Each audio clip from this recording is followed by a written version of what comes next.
Hello everyone, welcome back to one other video. तो दोस्तों आज के इस वीडियो में हम आगे डिस्कस कर रहे होंगे about important questions of EMD electrical machine design, जो कि दोस्तों डबल सिक्स सेमेस्टर वाले स्टूडेंट के लिए होने वाला है। तो दोस्तों आज की इस वीडियो में जो भी टॉपिक्स क्वेश्चन शेयर करें उनमें से एक भी को भी स्क्रिप्ट मत करना, क्योंकि ऑल टॉपिक्स जो शेयर करने वाले हैं एग्जामिनेशन के पॉइंट ऑफ व्यू से बहुत ही ज़्यादा महत्वपूर्ण होने वाले हैं। तो चलिए दोस्तों वीडियो करते हैं स्टार्ट और आप सभी को ईएमडी के इम्पोर्टेंट क्वेश्चंस बताते हैं। तो दोस्तों फर्स्ट यूनिट के आईएमपी क्वेश्चंस आपको स्क्रीन पर दिख रहे होंगे, जिसमें से फर्स्ट टॉपिक जो आपका है design of machine, design of electrical machine. इसका मतलब कि प्रोसेसर बताना पड़ता है आपके लिए। इसके बाद affecting factors of design of machine. इसके बाद फेरोमैग्नेटिक मटेरियल्स। फेरोमैग्नेटिक मटेरियल में कुछ सॉलिड टाइप, स्टेट टाइप, आपका कुछ और मटेरियल्स दिया गया है जो कि दोस्तों हो सकता है इस बार आए। तो आप लोग थोड़ा सा ओवरव्यू पढ़ लीजिएगा फेरोमैग्नेटिक मटेरियल्स का, तो आपका फर्स्ट यूनिट कंप्लीट हो जाएगा। तो दोस्तों फर्स्ट यूनिट के आईएमपी कंप्लीट हुए, चलते हैं सेकेंड यूनिट की ओर। तो दोस्तों सेकेंड यूनिट के आईएमपी आपको स्क्रीन पर दिख रहे होंगे। जैसा कि आपके सब्जेक्ट का नाम है इलेक्ट्रिकल मशीन डिज़ाइन, इसी में दोस्तों आपका ट्रांसफार्मर का डिजाइनिंग भी इंक्लूड है, साथ साथ इंडक्शन मोटर का भी डिजाइनिंग इंक्लूड है, साथ साथ कुछ अलग पार्ट और दिए गए हैं। तो दोस्तों फर्स्ट और सेकेंड यूनिट में आपका डीसी मशीन है, जो कि फर्स्ट यूनिट से कम पूछता है, सेकेंड यूनिट से थोड़ा अच्छा खासा पूछ लेता है। तो दोस्तों सेकेंड यूनिट के आईएमपी आपको सामने दिख रहे हैं, जो कि फर्स्ट टॉपिक है आपका procedure of design of armature for a DC machine. ये काफ़ी टाइम पूछा है, हो सकता है आपको इस बार भी देखने को मिले। इसी के साथ दोस्तों कुछ आपको टॉपिक और दिख रहे हैं, राइट अबाउट में main dimension design of a DC motor, designing of a field winding of DC machine, various factor that influence the choice of number of poles of design of DC machine. दोस्तों first unit से आपका DC machine का affected factors पूछता है, लेकिन second unit में आपका number of poles का फैक्टर्स पूछता है, choice of number of poles. साथ साथ दोस्तों इसके बाद आपको फोर्थ में दिख रहा होगा MMF distribution in DC machine. इसका आपका इक्वेशन भी पूछ लेता है कभी कभी, या फिर how to solve MMF distribution in DC machine, इस टाइप से। तो दोस्तों ये टॉपिक्स आप लोग तैयार कर लीजिएगा, क्वेश्चन टाइप से ही टॉपिक लिखे हैं मैंने, तो आप लोग ये तैयार कर लीजिएगा, आपका सेकेंड यूनिट कंप्लीट हो जाएगा। तो दोस्तों सेकेंड यूनिट तक के आईएमपी कंप्लीट हुए, चलते हैं थर्ड यूनिट की ओर। तो दोस्तों थर्ड यूनिट के इंपॉर्टेंट क्वेश्चंस आपको सामने स्क्रीन पर दिख रहे होंगे। दोस्तों मैंने आपको बोला था कि ट्रांसफार्मर का भी डिज़ाइनिंग आपके सब्जेक्ट में दिया गया है, इलेक्ट्रिकल मशीन डिज़ाइन के सब्जेक्ट में, जो कि दोस्तों थर्ड में पूरा आपका ट्रांसफार्मर की डिजाइनिंग ही इंक्लूड है, और इसी के रिलेटेड आपको क्वेश्चन देखने को मिलेगा, और अच्छे खासे क्वेश्चन अच्छे वेटेज में पूछे जाते हैं थर्ड यूनिट से। तो दोस्तों इसमें पावर ट्रांसफार्मर की डिज़ाइनिंग के साथ साथ आपसे उसके पार्ट की भी डिज़ाइनिंग पूछ सकता है कभी कभी, और जितने भी पार्ट के अभी तक पूछा है तो मैंने यहाँ पर आपको सामने मेंशन किया है। जैसे कि फर्स्ट में आपको दिख रहा होगा right designing procedure of winding of power transformer, इसके बाद method of designing of power transformer, tank of transformer with tube और विदाउट ट्यूब।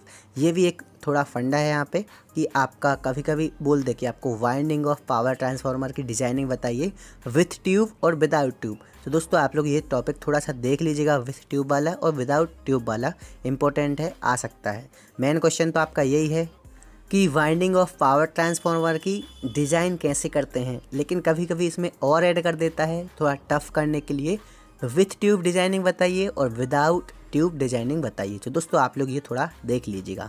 इसके बाद tank of transformer with tube मैंने आपको बोला ही है, और कभी कभी आपका core type and cell type transformer की डिज़ाइनिंग में कंपैरिजन पूछता है। तो दोस्तों आप लोग कंपैरिजन पढ़ लीजिएगा और डायग्राम भी देख लीजिएगा, तो आपको सारा कुछ क्लियर हो जाएगा, आपको कोई कन्फ्यूजन नहीं रहेगा। इसी के साथ दोस्तों कभी कभी आपका एक्सप्लेन में जो दिख रहे हैं आपको दो टॉपिक, फर्स्ट में जो दिख रहा है importance of no load current and temperature rise in three phase transformer, ये भी दोस्तों कभी कभी आपका पूछ लेता है शॉर्ट नोट में, लॉन्ग नोट में, तो आप लोग थोड़ा बहुत देख लीजिएगा, आ सकता है। तो दोस्तों यहाँ तक थर्ड यूनिट तक के आईएमपी कंप्लीट हुए, चलते हैं फोर्थ यूनिट की ओर। तो दोस्तों फोर्थ यूनिट के इंपॉर्टेंट क्वेश्चंस आपको स्क्रीन पर दिख रहे होंगे। फोर्थ यूनिट में आपका इंडक्शन मोटर इंक्लूड किया गया है, जिसमें इसके लॉसेस वगैरह, डिजाइनिंग प्रोसीजर वगैरह, साथ साथ कुछ टाइप्स भी पूछता है। तो दोस्तों फर्स्ट में जो आपको दिख रहा है designing of rotor for a three phase slip ring induction motor, इसकी आपको रोटर की डिजाइनिंग भी पूछ रहा है, साथ साथ इसमें अफेक्टिंग फैक्टर्स भी पूछ रहा है जो कि यार इफेक्ट करते हैं। तो दोस्तों इस क्वेश्चन को थोड़ा अच्छे से देख लीजिएगा, रेगुलरली आता रहा है प्रीवियस ईयर में, हो सकता है इस बार भी आपको देखने को मिले। स्लिप रिंग इंडक्शन मोटर के लिए रोटर की डिजाइनिंग जरूर पढ़ लेना। इसके बाद दोस्तों एक्सप्लेन में कुछ और टॉपिक आपको दिख रहे हैं, लॉसेस वगैरह इंडक्शन मोटर के, साथ साथ कॉगिंग एंड क्रॉलिंग जो कि दोस्तों आप लोग प्रीवियस में पढ़ते रहे होंगे, साथ साथ output equation of 3 phase induction motor. ये एक्सप्रेशन आपको ज़रूर से करना है, output equation of 3 phase induction motor, क्योंकि दोस्तों ये काफ़ी टाइम पूछा है। और अगर आप लोग ये कर लेंगे तो इसके अलावा और कोई का भी आउटपुट इक्वेशन आ गया आपको वो पता नहीं है, तो आप ये लिख कर आ जाइएगा। आउटपुट इक्वेशंस का लास्ट का जो आपका मेन आंसर रहता है, जो मेन आपका डेरिवेशन रहता है, वो मोस्टली चीज़ों का इंडक्शन मोटर का साथ साथ स्लिप रिंग मोटर वगैरह का सेम ही रहता है, तो आपको नंबर मिल जाएंगे, आपका पढ़ना फालतू नहीं। तो दोस्तों यहाँ तक 4th यूनिट तक के ऑल IMP कंप्लीट हुए। चलते हैं 5th एंड लास्ट यूनिट की ओर। तो दोस्तों 5th यूनिट के इंपॉर्टेंट क्वेश्चंस आपको स्क्रीन पर दिख रहे होंगे, जिसमें से फर्स्ट टॉपिक है आपका synthesis method of machine design problem. ये दोस्तों काफ़ी टाइम पूछा है, हो सकता है इस बार आ जाए। Computer could be useful in design of machines, ये भी दोस्तों हो सकता है इस बार आपको देखने को मिले, इंपॉर्टेंट क्वेश्चन है। Effect of SCR on design of alternator, ये कभी कभी आता है, इसलिए आप लोग बेसिक इन्फॉर्मेशन इसकी रख लीजिएगा। Role of damper bars in alternator, ये दोस्तों आप लोग पहले से पढ़े रखे हैं, थोड़ा सा रिवीजन कर लीजिएगा। इसी के साथ दोस्तों जो आपको सबसे लास्ट में दिख रहा है डायरेक्ट एंड क्वाड्रेटर एक्सिस रिएक्टेंस, ये भी दोस्तों काफ़ी टाइम पूछा है, इसको भी तैयार कर लीजिएगा।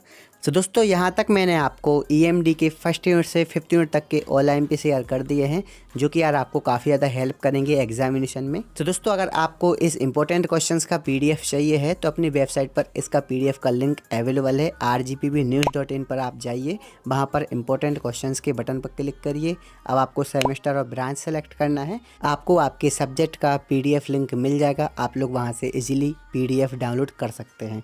तो दोस्तों आई होप वीडियो यूजफुल रहा होगा। तो दोस्तों best of luck for your examination. Thank you very much for watching, take care, love you all.